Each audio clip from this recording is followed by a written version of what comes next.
Hello and welcome to Test Your Might episode 81 today. Not 80, but 81. And I hope you're ready because today we only have two people. What? That's bonkers. That's shenanigan. That's shenanigans. Yes, only two today. And that means you guys, the fans, get to decide the outcomes of the Test Your Might section of this throughout our socials. Keep an eye out throughout the upcoming week and you'll let us know how we did and who won the battles. With that other said, who is my co-host today? Hasn't been on in a while, been a little vacant, scared to see him back. He might take me down. Cicero Holmes, the Mafia Lord, how are you today?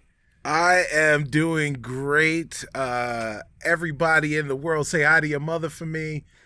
Also, this is episode 81. Shout out to Terrell Owens. As you can see, if you're watching the video, I am wearing a San Francisco 49ers hat. Terrell Owens, one of the greatest wide receivers of all time. Also, one of the greatest wide receivers, of course, in the history of the San Francisco 49ers, wore jersey number 81. Shout out to T.O. That's my quarterback. There we go. 49ers. I've got family out there in Kelly, so I've right. also got Joe Kelly out there in Kelly. I don't know if he is a 49ers fan, but I know my grandma was. So. He is a NorCal resident. I would assume so, sir. Possibly. He might be a Bears fan, though. You know. He might be. Saying. He might be. Just saying. Well, No, probably right. not. There's no accounting for taste. But like I said, Shenanigan are here. We will keep it going. Today we'll be discussing a few things. One, Xbox getting Discord chat. Jeez, that's new. And we'll also talk about $70 price range on games coming out. That's something crazy as well. And LeBron James in a game coming out. Really odd pick. But yeah, if you're listening to us, if you're watching us, leave us a review. Let us know how we're doing. Subscribe if you're on YouTube. Hit the bell notification. We're still on that road to 100. If you're on the mobile front, podcatcher of choice, make sure you leave us a review down below. We'll read it on air, possibly listen to it on air. I don't know if Mike will be on. We'll see. And we'll let you know, what we thought of your review. But other than that, we've got a few things in housekeeping today. Number one, we're going to be rolling out that Lord of the Rings content soon in preemptive strike before that show drops on Amazon. We're going to do the 3 Hobbit movies, which we've already started watching or rewatching, and we'll be getting those reviews out to you shortly here in the near future. Let's get into the question of the day. It's the Getting to Know Us series. What is our favorite superheroes of all time? If you had to pick one, Cicero, who would you pick? Oh, this is super easy. My favorite character in all of fiction has been and will always be, I believe, Spider-Man. All right. Peter Parker. I resonated with Peter and Spider-Man from the jump, and I rock with my guy. And Insomniac just made the greatest pair of games of the last generation, and at least one of the best add-ons of this generation so far. Yeah, and soon to be a trilogy for sure. Yes, we'll see when it finally releases. Yeah, I don't think they'll miss. With one of their highlights, I don't think they'll miss. Yeah. Spider-Man's always been good. Do you have a favorite movie out of all the movies that came out? Oh, like man, all time? I think it's got to be No Way Home. I think No Way Home is my favorite because of how well it captured all of the cinematic fandom. I guess maybe save Into the Spider-Verse, which was incredible. Yeah. But yeah, I think No Way Home affected me emotionally in ways that I was not literally not expecting. I went and saw Endgame opening night in a huge packed theater. I traveled literally halfway across the country to go see that film with my family, and we saw it opening night, and there was a woman sitting behind us during one of the end scenes. No, I am Iron Man, and that scene ending, and she was sobbing. Yeah. When that happened, everyone was teary and they were crying and a little boohoo. She was sobbing, right? Shortness of breath, right? Like it's just unconsolable. This woman. I was that woman in Spider-Man. Well, you'll get to feel that again for sure, because they're bringing it back with uncut version or a longer extended cut. It's coming later this year. Yeah, hey, it probably won't impact me in the same way, but it definitely still hits the feels button. Great job, Andrew Garfield. No Way Home. No Way Home is, I think, the best Spider-Man film ever made. As for myself, Spider-Man is up there, but it goes to who is super and who is a hero and who had a great game on the N64. Superman. I grew up with Smallville on the CW, and nothing has topped that show for a superhero show that I've watched ever since. And it's still great to go back and watch again. And I really think Tom Welling played the role of Clark Kent so well, and I feel like he should come back. He did in the Avengers show or something like that for a split episode as Superman, but I think they should have cast him in the role. Yeah, that was the Arrow crossover. Something. It was like they went to Smallville. Infinite Crisis. Yeah, Crisis on Infinite Earths. Yeah, I watched that scene and I was like, "Oh, okay. There's my boy. That's my boy." And they really should have cast him in Man of Steel. I think that would have been. I think personally, Man of Steel was a good film, but a lot of people didn't like it. I liked it. Yeah, I liked most of it. But he played a good role. So yeah, Superman all the way. I would pick Batman, but I don't think he's a super or a hero, and that's a topic for another story or another day. Thanks, Mike. All right, let's go into what have we been playing.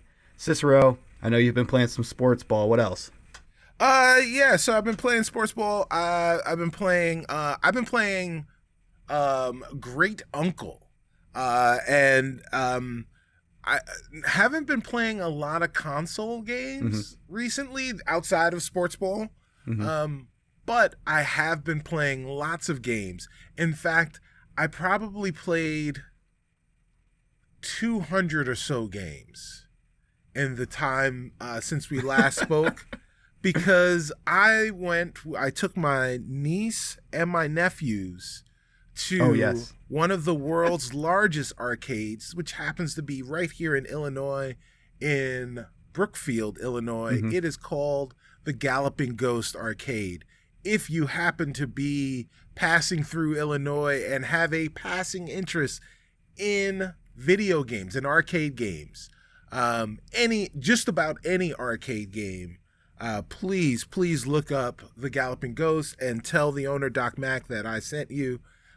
It is one of the greatest places on earth, hands down. You pay $20 and you have unlimited free plays on, at last count, the last time I checked, which was 2 weeks ago, maybe 880 arcade cabinets in this building.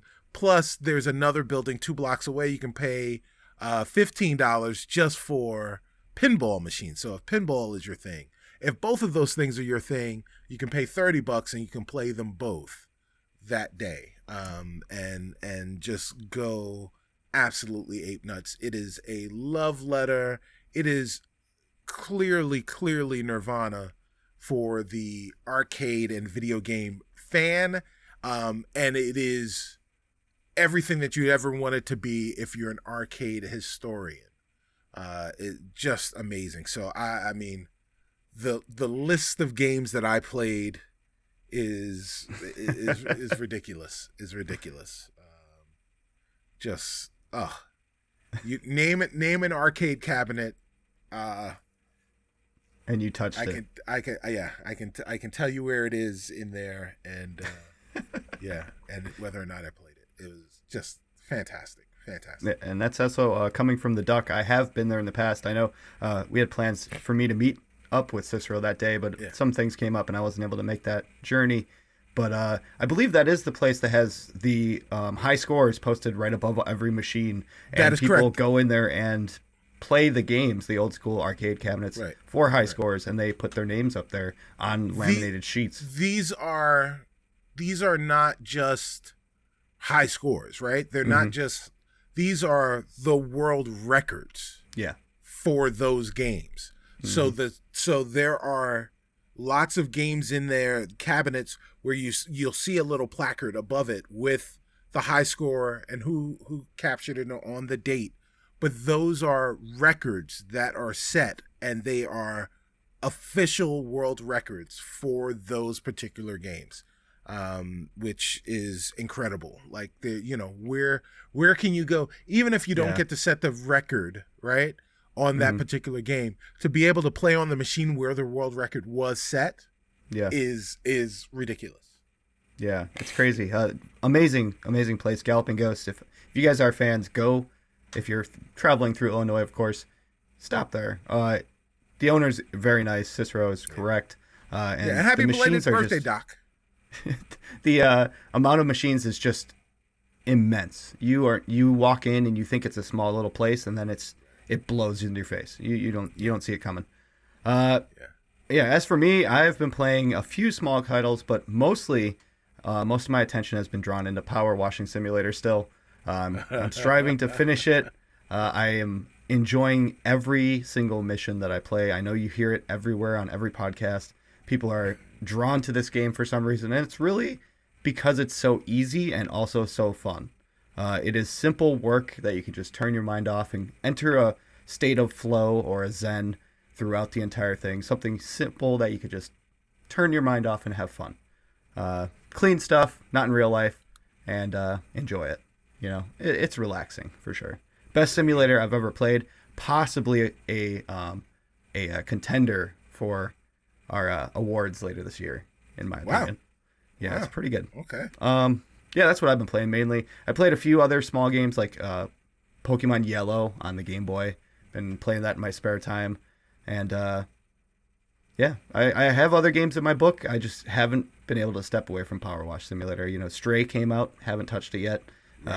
And As Dust Falls, I also have it installed, and I have not touched that, and I've heard great things from that as well.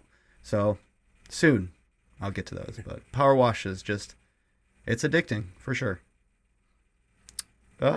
Let's go into the news. Number one, Xbox is getting Discord voice chat before PlayStation, before that deal, I guess. How do you feel about that, Cicero? I think it sucks. I don't like my foods touching. No, man, this is awesome, right? Like this is what we've been hoping for all along, right? Like a thing that happened, I've got friends. So I've been on Xbox Live since week 1 of Xbox Live. So I'm going on almost 20 years, and I've had friends that I know strictly through Xbox Live for that duration. So I've got friends that are 20-year-old friends that I've never met and only know through Xbox. And throughout our console maturation and evolution, we've kind of consulted with each other to see which consoles we were getting first so that we can remain and play with each other. Well, somewhere through in the last console generation, many of them and many of us wound up migrating to PCs, and so we've kind of moved off of consoles and we're playing on PC. And as a result of playing on PC, that line of communication was fractured, right? Well, and as you do, I'm sure everybody knows this. You wind up after your day of work or whatever it is, after a busy day of adulting, you want to hang out with your friends. You may not be able to hang out with them in person, but you guys get on an Xbox Live chat, or you get on some kind of chat, and you may not necessarily even be playing the same game. You may not even be actually talking to each other actively the entire time, but you're together. And those were the types of things that we were doing, but as a result of fracturing our group, it was happening less and less. And even after I got a PC, I would sit and I would be on Discord with my friends, but I was tired of sitting at my desk because I work from home. So I'm at the same desk. I don't want to be sitting at this, at the desk with the chair for my entire night after I spent my entire day there. So I'd go and I'd sit on my comfy couch and watch TV or play Xbox. But now I'm not connecting with my friends. And where we've been connecting had been Discord. Yeah. And trying to set all of that stuff up to do all the things, and maybe we'd be in Discord chat, and then we'd have an Xbox chat open for the guy who just has an Xbox, but we're playing a cross-platform game. Now all of that stuff goes away because I can just connect my Xbox to my Discord chat, and then I can Discord chat, like I can just chat anywhere, right? Yeah. We have Xbox Play Anywhere, we have Xbox Chat Anywhere now. Because the most robust Vox communicator that is on the PC, which is Discord, is now available also on your console. Let's get it. I mean, great. This is Xbox has been making all of the right moves the last, I would say, generation and a half, or 3/4 of a generation, and into this generation, definitely. Yeah, I definitely agree. It's a great move for Xbox. I feel like the future is what I'm looking at now, and one of the hugest milestones I have is I have friends like you do on PC. I do, but I also have friends on PlayStation. And this is a step that would change that. If PlayStation were to get Discord as well, then voice chat would not be an issue between friends on multiple platforms. Right. And that is something that I would love to have. Because then they could be playing their game, and I would be playing mine on separate consoles, different makers, and it'd be perfectly fine. Yeah. So yeah, it's huge. Big steps. Yeah. Also, I think that this is a great way for Xbox to just be like, hey, you want Game Pass? Here's a free Nitro subscription for Discord. And that's huge too. All right, on to the next topic. Biggest discourse of this past week was the $70 games. And one of the games in question, the biggest one, is The Last of Us Remake. So should games be $70? Will Last of Us be worth it for $70? You are our lead PlayStation player currently. If you wanted to get Last of Us, that would be you. So how do you feel about $70 games? A game costs what it costs. To be honest, like, I don't buy a lot of games. I play a lot of games because I've got Game Pass, and to be fair, now I've got Sony PlayStation Plus, blah blah blah blah blah blah. Yeah. So asterisk plus. Right. Yeah. Ultra, half, whatever, and a third. Yeah. Revolution remix. But like, so, I'm trying to use my subscription services well and wisely, and limit the amount of money that I wind up actually spending on games. And a lot of times when I buy games, it's a game that I really like, and I wind up buying the premium version of that game anyway. So I'm spending more than $70 on a stinking game regardless. But games cost what they cost, right? We know, right? It is unquestioned that game production is expensive, right? Like, everybody knows that. Nobody that has been part of this discourse would tell you otherwise, right? Like, that they're not aware of that. And as a result, the price of the MSRP for the product has to rise because the cost of the production of the product continues to rise. So yeah, sure, it's going to cost more.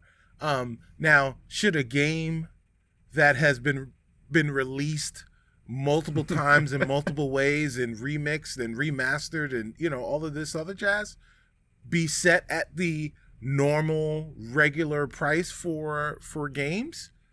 I don't know, but it is, right? And if you were a person that was in the market to try and get The Last of Us again and play it again, there are going to be people that do, then that's the price you're going to pay, right? Like, so, if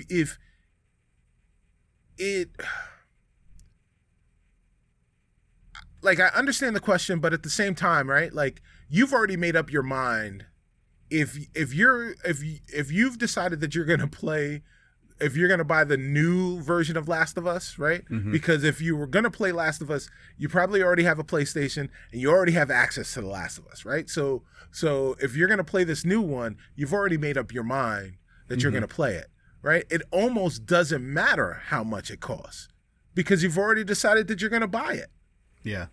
Right? Like, it being $70 over $60 is not going to be the reason that people don't buy it.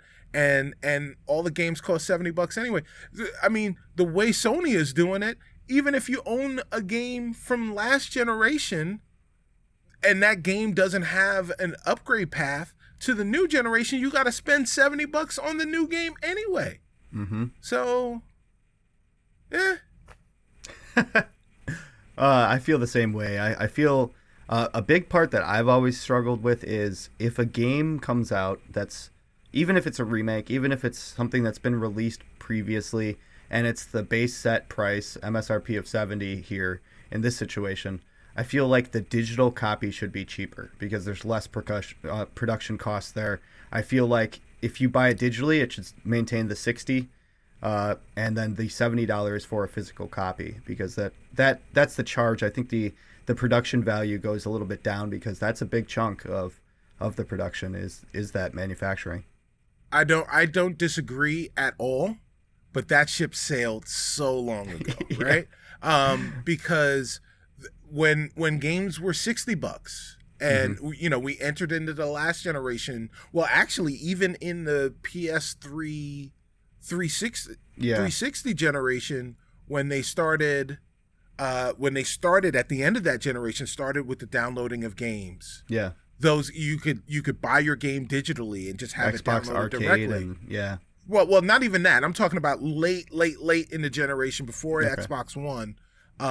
That's when they started saying, "Oh, hey, you can buy your games digitally. Like, you could just download them directly. That way, you can, and you can have them." Those games were the same price. And I was making that argument then, like, you don't have to press them, you don't have to ship them, you don't have to do any of that stuff. Why am I still paying the same price? But guess what? If I go and I get a digital version of a movie from Amazon, it's the same price as the Blu-ray version. In most cases, I'm not getting a discount in fact, sometimes it's cheaper to buy the physical copy with the digital with the digital code than it is just to buy the digital version of it. So, like, that ship has sailed a long time ago. If we wanted to really draw our line in the sand as consumers, we should have done that 5-10 years ago. And so, like, you're absolutely right? Like, there's a physical component to physical hardware or physical software, physical media. And they're allegedly eating that cost when you buy physical. So, like, physical stuff, you're getting a deal with the physical version than you are with the digital version. Yeah. But like, it's too late. It's too late. There's always going to be price parity. Yeah. There's always going to be price parity. In fact, maybe at some point the physical copies will be cheaper because they're just trying to get rid of them. Yeah, there was I have an example of that digital/physical with when Suicide Squad, the original, was brought to 4K. On Vudu, where I buy most of my movies, it was $14.99, and a physical copy with the digital code was $9.99 at Walmart. So I was like, I guess I'm getting a disc. Right. You get the disc, you put the code in, and you get it on Vudu anyway. Yeah, exactly. With the code. Yeah. You saved yourself $5. It was 33% cheaper. Yeah. To have more stuff. Right. Yeah, I don't. The ship has sailed. You said it right. That's for sure. We lost our chance to fight that already, and now they're just going to continue to double dip or keep bringing the price to where they believe it should Right. be. Well, the question really shouldn't be whether or not $70 is the issue, right? Because inflationary costs, all those other things. But let's pretend inflation remains flat forever, right? Like sit in hypothetical land, and the price of games is $70. When is the price of a regular price game too high for you? What's that price? It's getting kind of close. Yeah, sure. I think for a singular game, and not a collection, I think 80 is too much. I think 70 is the sweet spot that people are not going to start complaining as much about. If 80 or even 80, anywhere close to 80, I think people are going to start complaining about a singular game experience. Collections are the underlying, silver lining there. But I wouldn't pay 80 for a single game. I've seen people. I don't. It's getting close. It's creeping. $74.99. Would you pay $75 for a game? Yeah. Right. Yeah. Because you'll pay $70, right? Yeah. Yeah. Well, guess what? So if you'll pay $75, you'll pay. You pay 80. $80. Yeah. You'll pay $80. You'll pay $80. But now you won't pay $80 right away, right? Like they're not going to be able to go from $70 to $80. I have bought $80 games before, and that's like the deluxe edition with DLC and everything. Yeah. You get an extra content. That's one thing, right? Because you're getting more bang for your buck.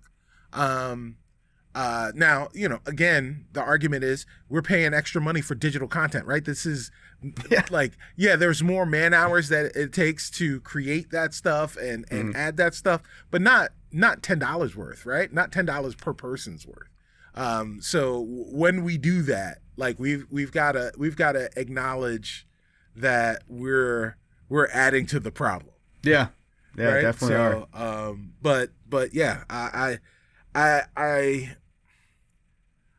would want to say like $75 is probably the sweet spot for me, where I'm like, all right, yeah, $75 for and then that means that my premium deluxe edition content is $100, right? And no more, right? Because I like where I draw the line is if I spend more than $100 on something I can't hold, that then I really start to have to question the decisions that I'm making in my life.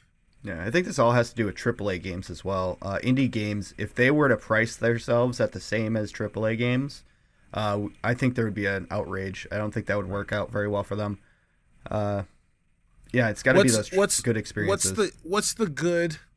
So we've seen games go for $20. We've seen games go for less than $10. Now that if inflation, what have you, raises the price for AAA games, right, where that value proposition is set at $70 for those games, where's a good space? Where's the good meat for indie space? Can they move up to $50? That's the fear that we have. We have the big dogs going up. Why not the indies are going to follow suit? They should. In all sense of the word, if the big guys are doing it, then why aren't we doing it as well?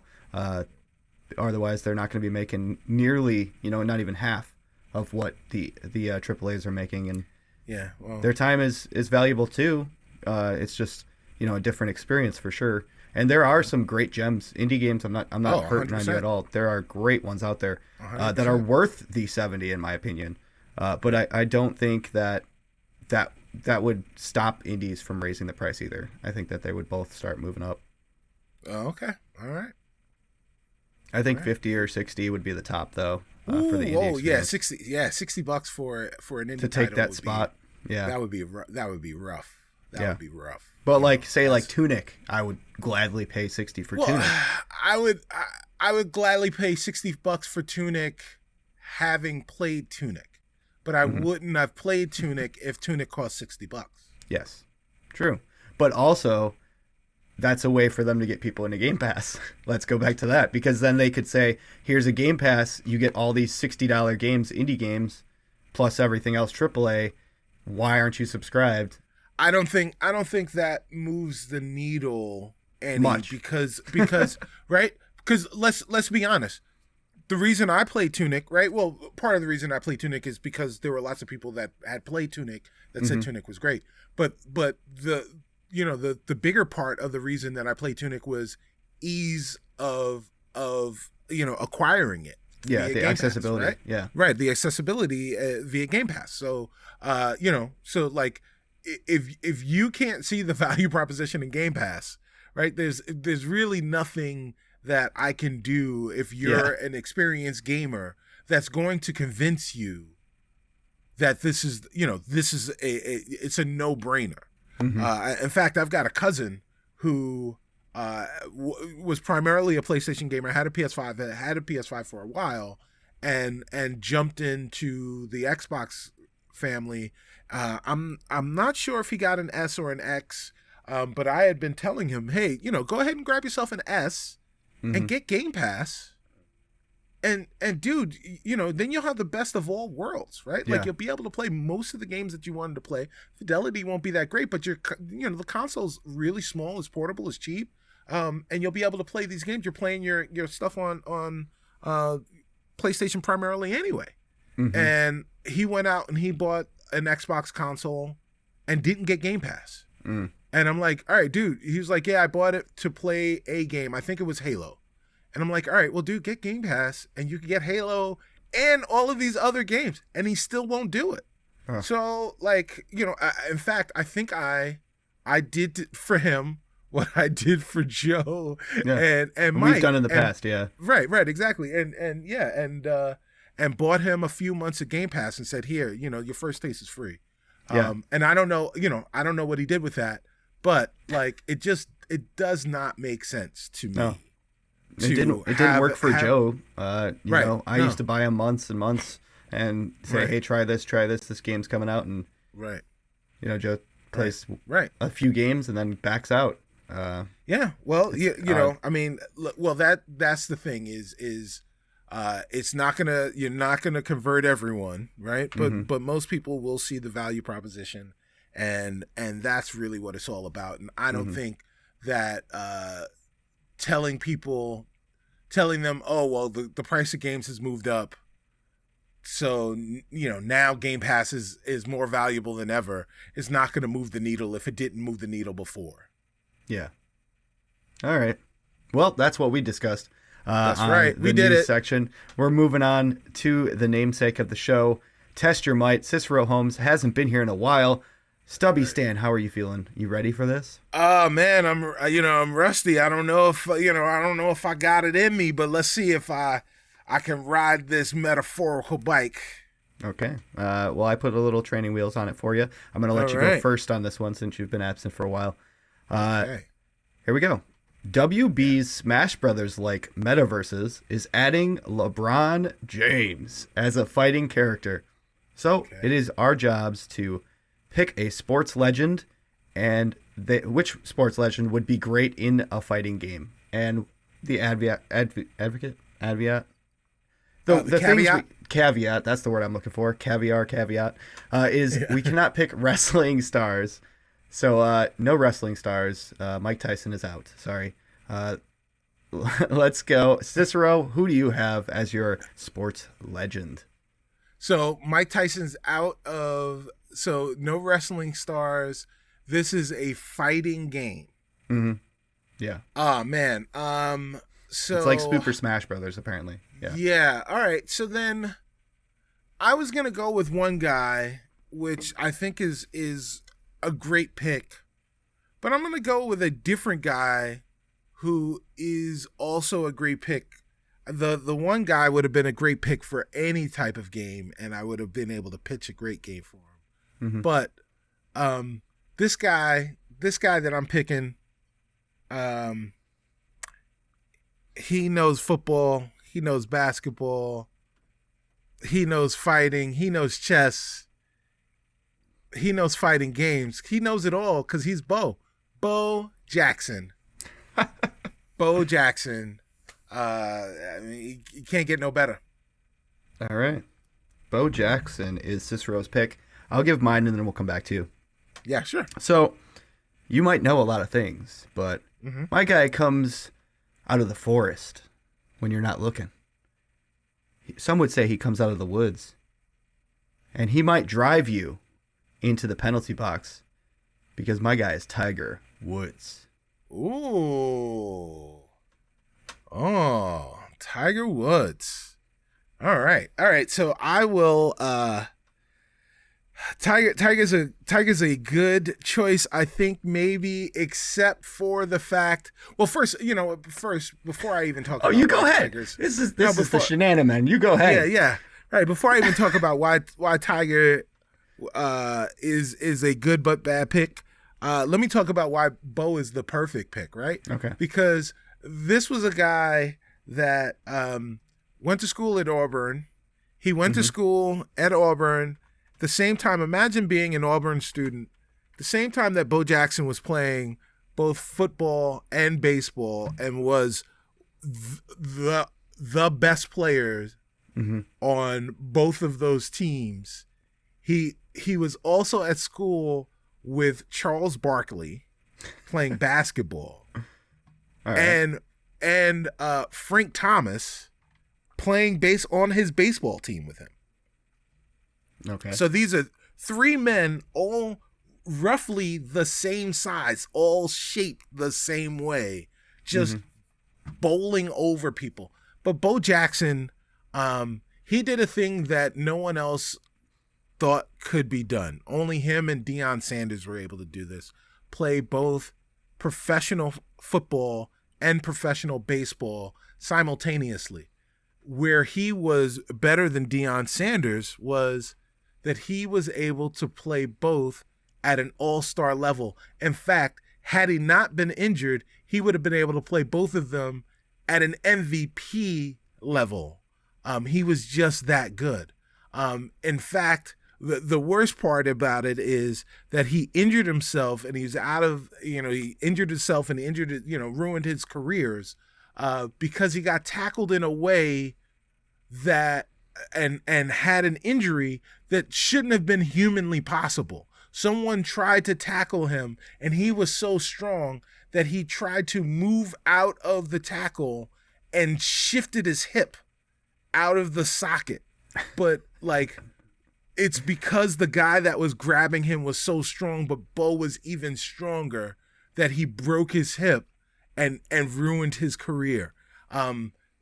As a video game character, he wouldn't have to worry about that. He could use his otherwise superhuman, nigh mythological skills to defeat all newcomers, all comers. Newcomers, old comers, all comers. Bo Jackson. Bo knows everything. All right. Well, Bo's a great pick. Sitting at 59 years old. I'm picking someone a little more than a decade younger, a little bit more spry. Sure, yeah. There was an injury that led to the downfall of a professional career, a car crash, unfortunately. But Bo Jackson's from Alabama, Birmingham, Alabama, and we've got my Tiger Woods from where your favorite team, the San Francisco 49ers from Kelly, is where Tiger Woods comes from. All right, so I feel like Tiger, yeah, he might have some bad picks that I'm sure you're going to bring up, but what video game doesn't have cheats, number one?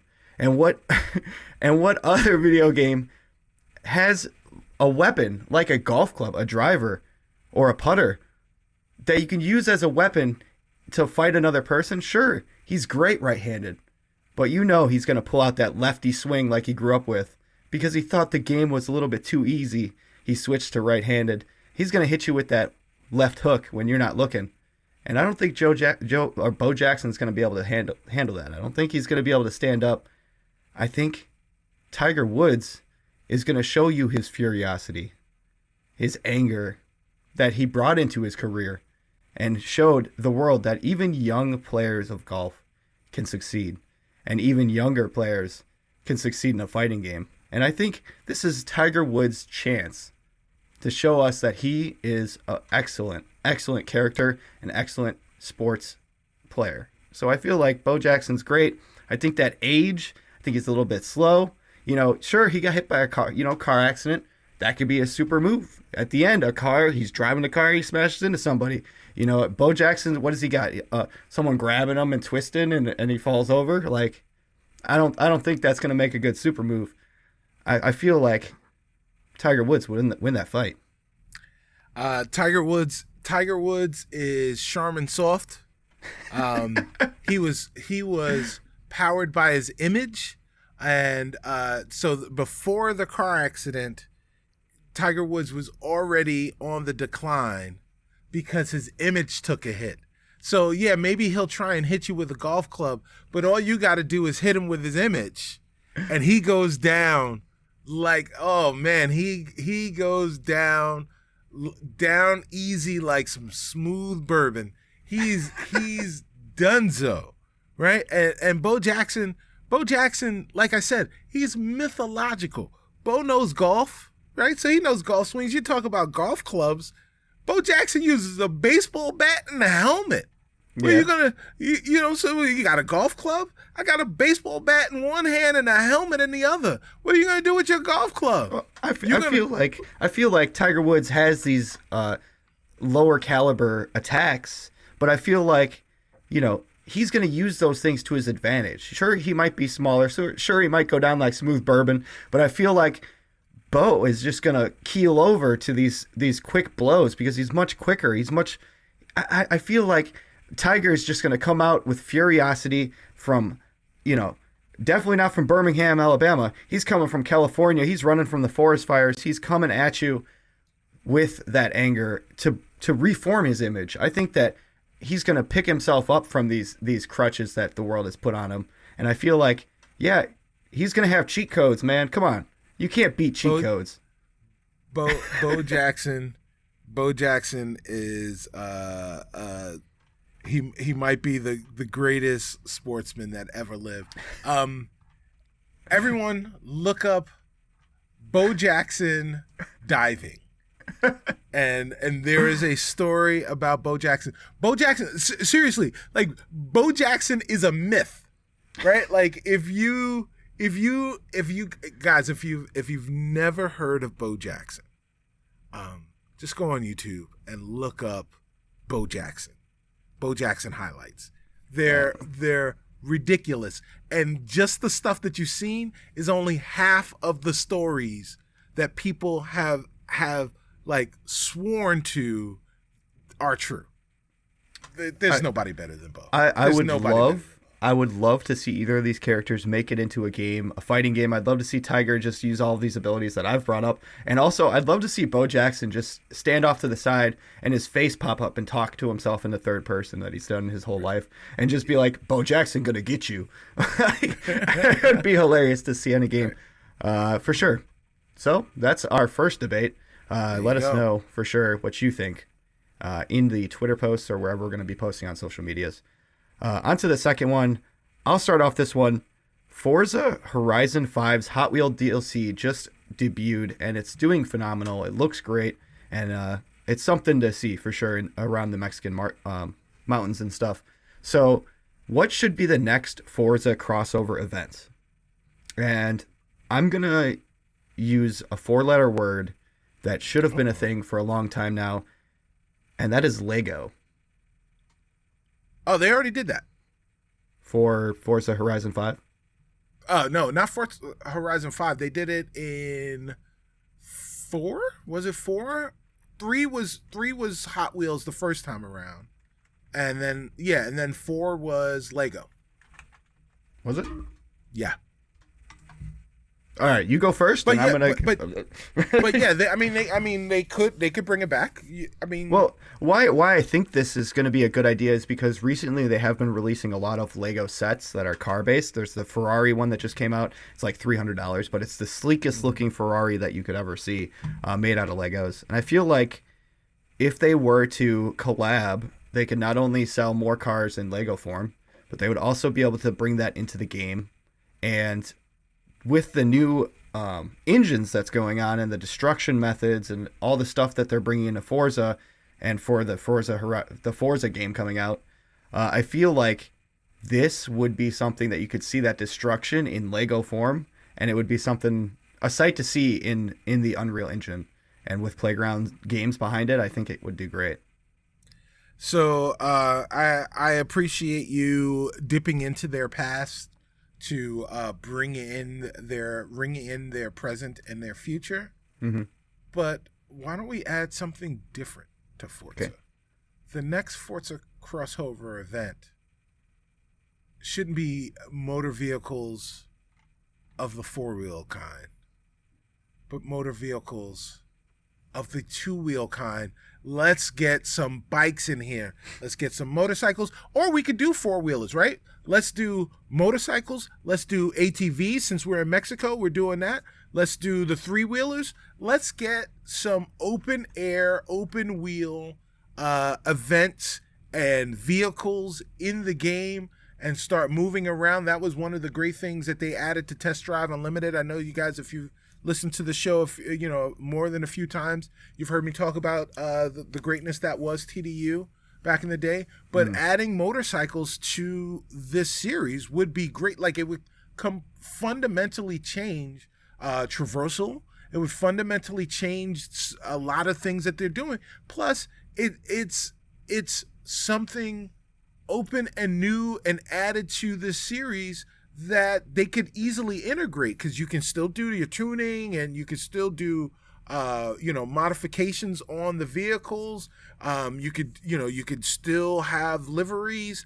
Like, all of those things are still available to you. Plus, the one thing that I love about Forza is they give you all this time and space to do weird and wacky things with your avatar, and then they close your avatar off in a vehicle, and you only get to see them in the beginning and the ends of events, dancing around and doing something silly or in a cutscene, right? Well, wouldn't it be great to be able to see your avatar because it's on a bike, right? So then you get to see it all the time. Let's go. That's what they should be doing. Yes, I wore a chicken suit, I think, the whole entire game I played it. But yeah, I believe that Forza did state that they would never be including motorcycles into their so game. now it's time to change that. Now it's time to say that. Now it's time to change the Playground Games rules. Okay. Yep. We were lying about that. We're gonna do it. I would love to see that. I would love to see all these it, manufacturers that they are missing. Mm-hmm. Here's another opportunity for them to have more branding. Harley Davidson, Indian, Kawasaki, Honda, right? Like, there's all these different manufacturers. Plus, there's all of these new entries into the electric motorcycle game, right? I don't know. I feel like Lego would sell better. I think that racing is an easy game for kids to pick up. That's always been.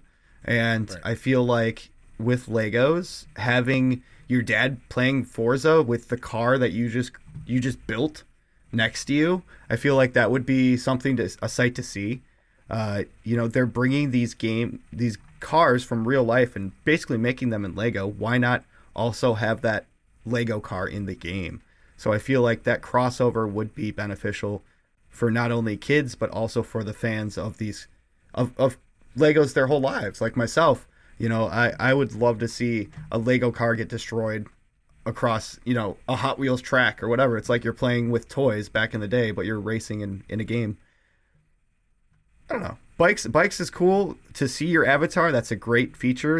Free my avatar, man. I know that's one of that's one of the gripes we had with the game when it first came out, is that we only see it at like those ending, once you finish a race or something, you see them on the stage. Yeah. Right. Okay. Yeah, free my avatar. Hashtag freedom. Right. All right. We'll jump ahead to the next one. Assassin's Creed multiplayer is being shut down in the legacy titles, sadly. So it is our job to choose a multiplayer mode or game that needs to be revived. Cicero, you go ahead. I go first? Okay.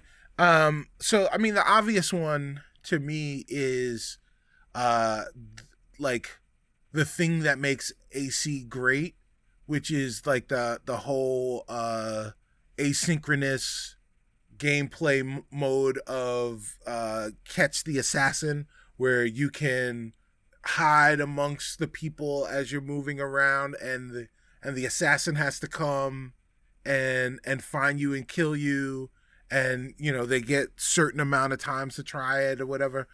Whatever that game mode is called, I forget what the game mode is called, but that game mode is cool and unique to Assassin's Creed. So yeah, figuring out a way to add that to the new games would be really, really cool. And they did it in previous versions where it doesn't have to be 1v4 or 4v1 or whatever like that. You could have multiple teams 4v4, and have the assassins going and looking for the the marks or whatever it is. I would love to see that mode come back. All right, so you just so you know, you didn't have to choose just from Assassin's Creed. Could have been any mode or any game from that game. So I did not. If you want to change your answer, you can go again after I do mine. Sure. That's fair. So I chose party games for the most part, and that's the game of choice is Fusion Frenzy. I feel like this game had a party element that Mario Party didn't, okay? Because you weren't killing your friends after playing it. You were enjoying the time spent either on the couch with the original or online. You were able to play those party games, those mini games, and enjoy your time spent. That's what's doing good in Fall Guys and these other games that are coming out that are, 1 versus 100 died off. I wish it would come back as well. But party games in general are things that have really just like disappeared from our lives for the most part, other than these, big multiplayer titles like Fall Guys or Among Us. These games haven't been around, and I feel like these mini games, other than there was a Mario Party game that came out for the Switch, which was kind of like a collaboration of all the games, but like I'm trying to stay away from that Mario Party because I feel like that is like Monopoly of board games. It's going to cause fights. You don't want that. You want to enjoy your time. And Fusion Frenzy was something that you did that.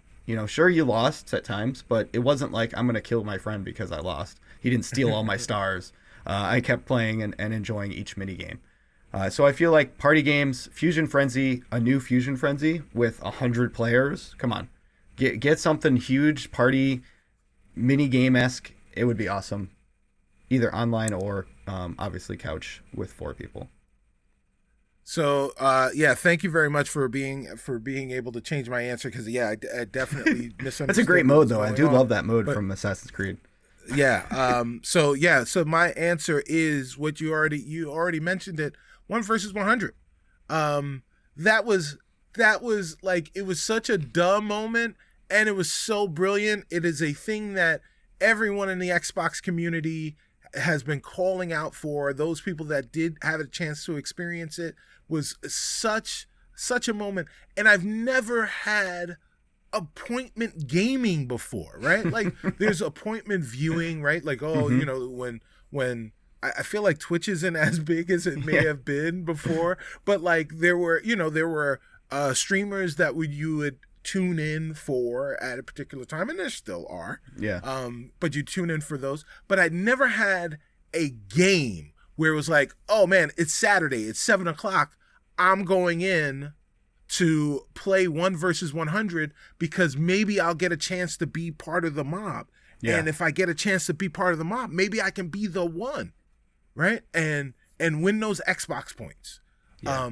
But just to play, and even if I wasn't part of the mob, just the chance to sit around and be part of the audience and do this stuff. Like, I play lots of You Don't Know Jack.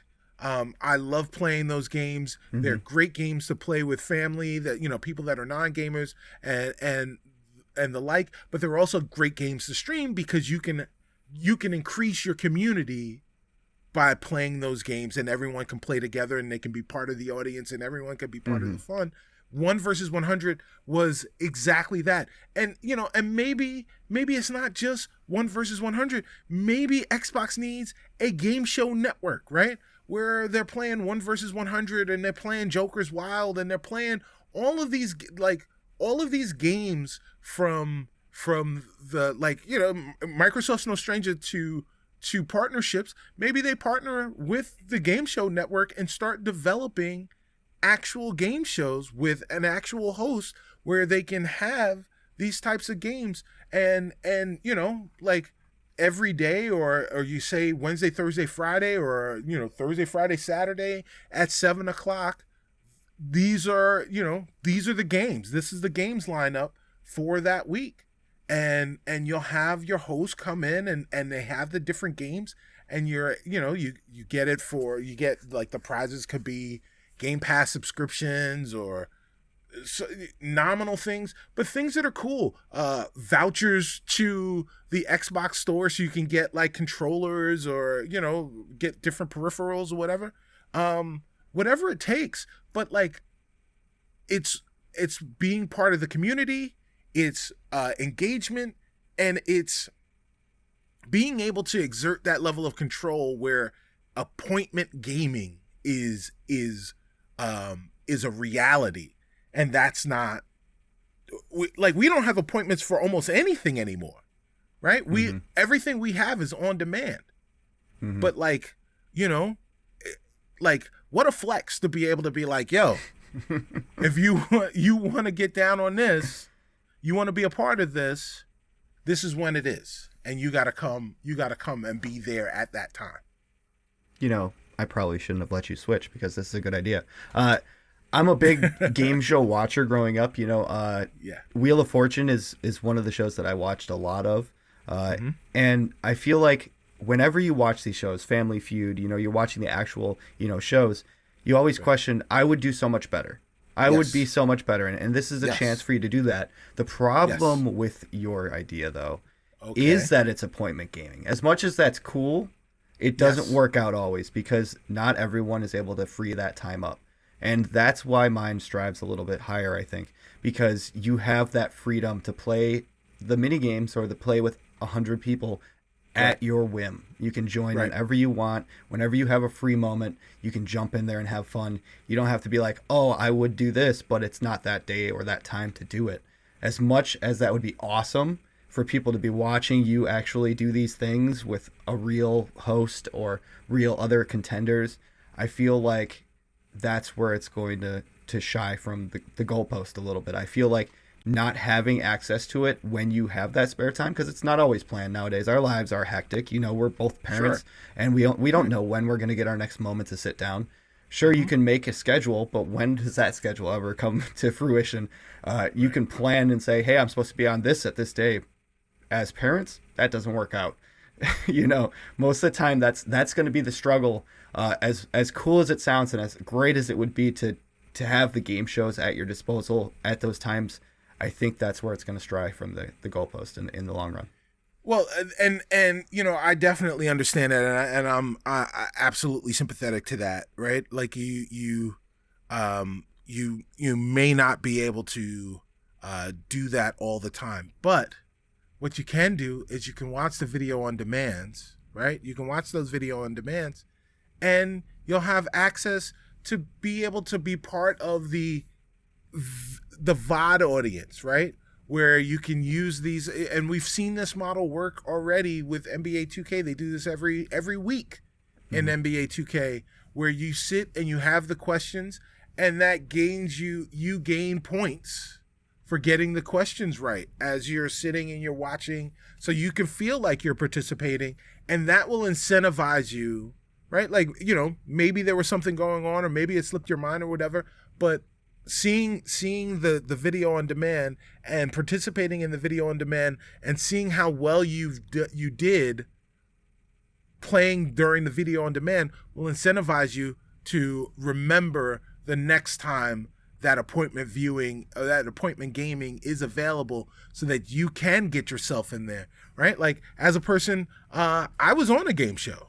I was on The Weakest Link, and just like you said, I had been watching that show, and I'm like, oh man, I'm destroying all this stuff. And then I went and I did it, and I was terrible. Right? I was terrible. I was the second person out. I had a blast. I'll never forget it.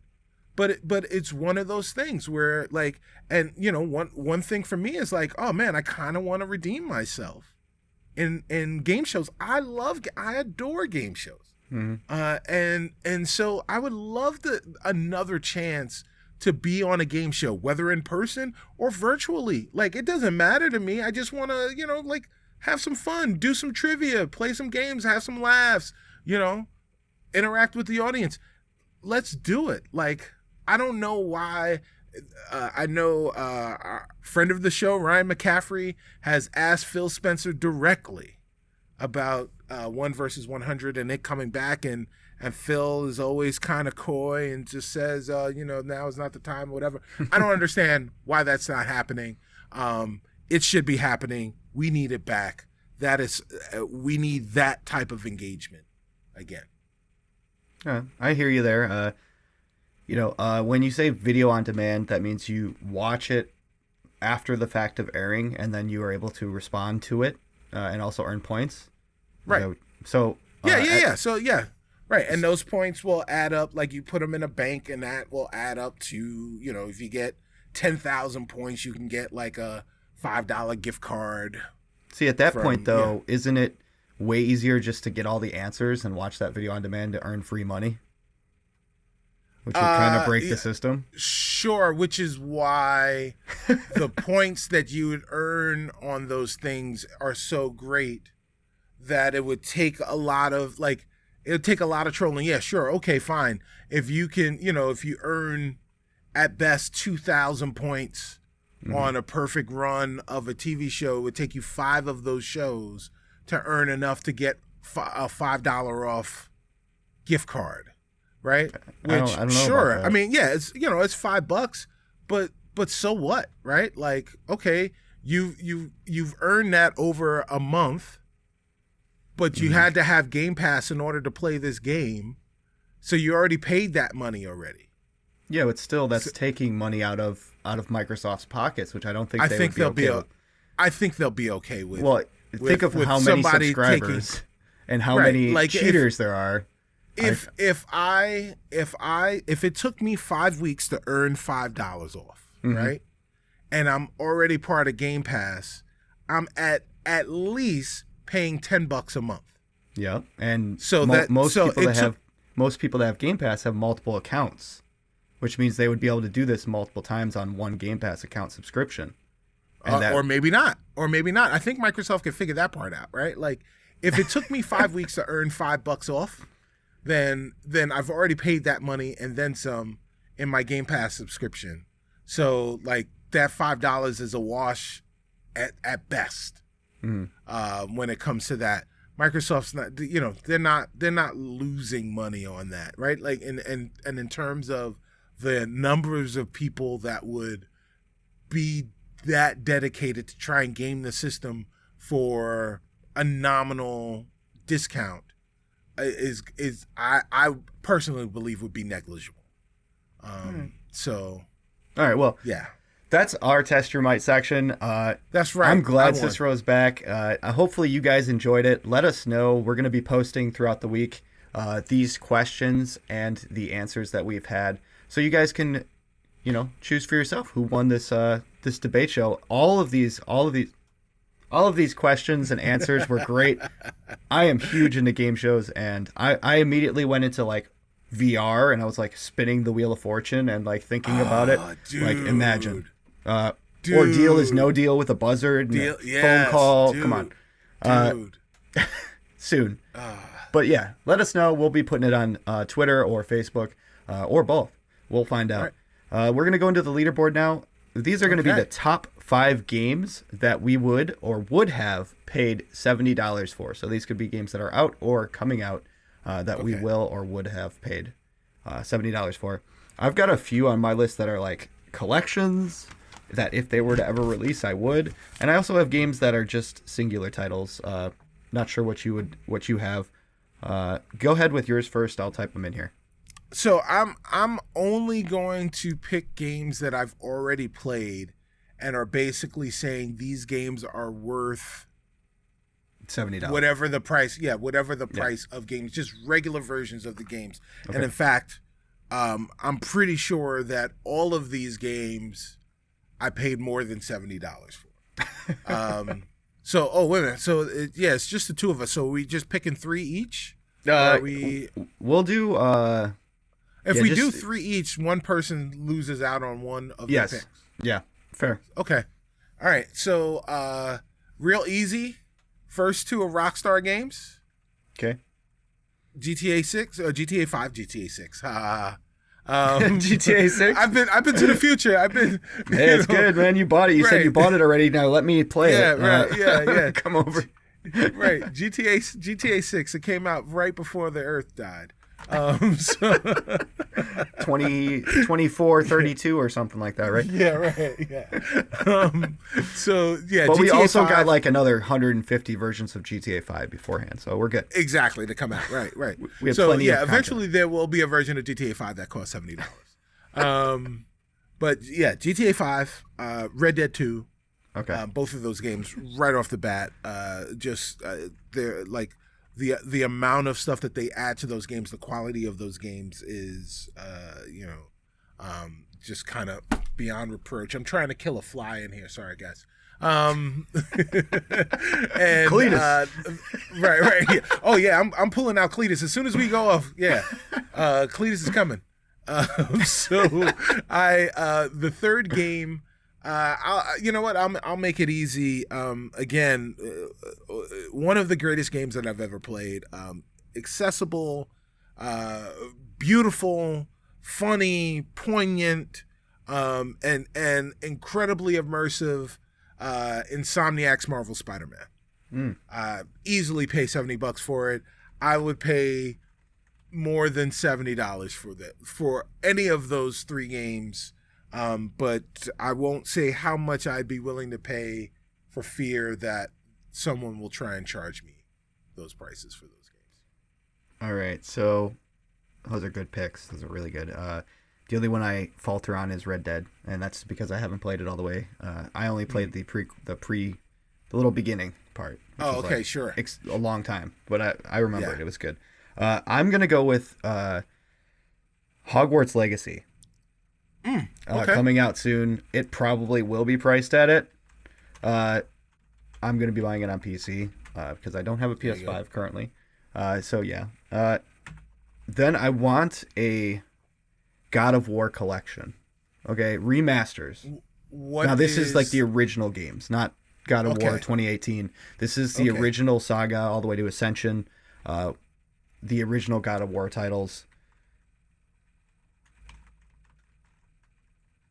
And then my third, this is a hard pick. I would probably have to go with Link to the Past. Legend of Zelda. Just Link to the Past. Yeah, just the original Link to the Past on the Super Nintendo. Okay. Laz. So now we're LTTP. Yeah. So what we're going to do is we're going to do a top 4. Okay? Oh, I like it. All right. I like it. So you get a must-have, and then I also do one, and then we'll fight over the next 2. Ooh, super easy GTA 5 must-have. Okay. Or 6. Which one? Yeah, right. So I'm going to go with Link to the Past, because that's something that, like the quality of game for it, of its time, of course, but it's worth the amount. For me, anyway. Not for everybody. I'm sure other people would put Ocarina of Time over there, but LTTP is where it's at for me. Right on. Laz Lit. Yes, Laz Lit. All right.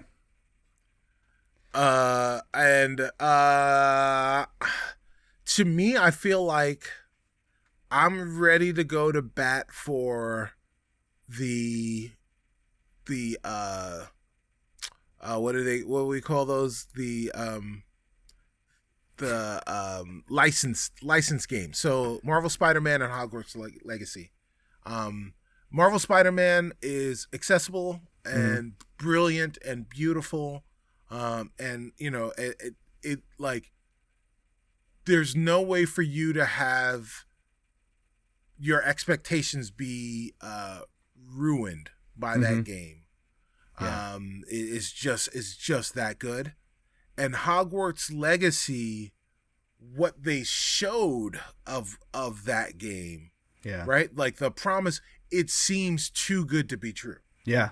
So it just kept going, icing and icing on a cake. So if they just release the game and no one gets to play it and you just have to buy it based on what they said, I'll pay $70 for the possibility of what that could be. I could get fleeced, but I mean, they showed some stuff in that game.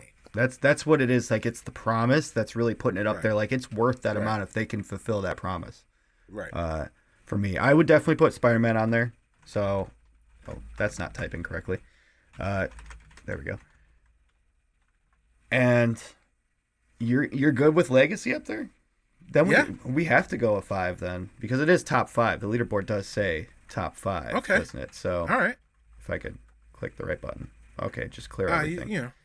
It's the leaderboard's been a debacle for the last few weeks. Okay. Yeah, it's all right. You're always messing it up when you're trying to put your initials in. Yeah. To the leaderboard. All right, so now we're choosing between RD2, RDR2, and God of War Collection. Now you're saying this God of War Collection is everything before 2018. Yes. This would be the original titles revamped up to standard times in a collection, kind of like the MCC. Oh, okay. So it's like so up-resed, almost quasi remaster. Yes. So this is going to bring one place to get all of the trophies, all of the challenges, play through the entire saga before the 2018, the Legacy that I grew up with, and you grew up with as well before 2018. Sure, 2018 and the sequel, they're going to be phenomenal for sure, hands down. But this is where I started. Mike, Stay-at-Home Gamer, lent me the first one, and I remember button mashing my way through it and enjoying the entire thing. Right. Yeah, you know what? I'll give you that. Over RD, because Red Dead 2 is just, it's more than, like, this is reductive to say this, but it is, but I'll say it anyway. It is Grand Theft Auto in the Wild West. Mm-hmm. It's very, very reductive to say that, because it is much, much more dynamic than that. But we've already got GTA 5 on the list. I think GTA 5 deserves to be on this list over RDR2. But God of War Collection is something completely different, and it has a breadth of diversity that Red Dead 2 doesn't have. And I think people can go through that collection and finish multiple games, whereas Red Dead 2 is 25 hours of a lot, and a hell of a story. If you have it and you have the time, do it. But well, it's the same length for God of War in a collection, for sure. Well, yeah, but you've also completed like 5 games. Yeah. Right. But as opposed as much as I'd like to take the win, like if you're handing me the torch like that, you also get Red Dead Online, which is completely different from GTA Online. And that is true. The amount of stuff you can do in that is completely standalone compared to GTA 5. You've got pulling people around on horseback from a rope, and it's crazy. I don't know. How about we'll just put it at 6? All these games deserve to be on the list. Yeah, there you go. Boom, boom. All right. So you get a top 5. You get a top 5. Everybody gets a top 5. Tune in Saturday for 1 versus 100 coming soon. Yes. That was actually one of the selections I was going to pick. I was thinking about 1 versus 100, and then I went to party. And I was like, all right. Yeah. Well, thank you for that. Yeah, that's good. So the top 5, the top 6 games you would or would have paid $70 for, in no particular order: GTA 5, Tip or Legend of Zelda: Link to the Past, Spider-Man, Marvel's Spider-Man, Hogwarts Legacy soon to come, and Red Dead Redemption 2 and the God of War Collection, if it ever does come out, which I highly doubt it will. There you go. And that's our show, It is. Holy crap. Yeah, we did it. We did it. Yatta! Episode 81. Yes. And remember, we did not choose the winners today. We might have said and pointed if you were watching, but it's up to you guys to let us know who was the winner of today's episode. Yes. And hopefully you enjoyed it. It was a lot of fun. The Shenana Men back at it again. Yes. And I love it. Remember to hit that like button, the subscribe button, comments. Let us know how we're doing. Let us know what you thought. And we're out. Right. As Cicero here and in the duck over here. That's you guys have a great week.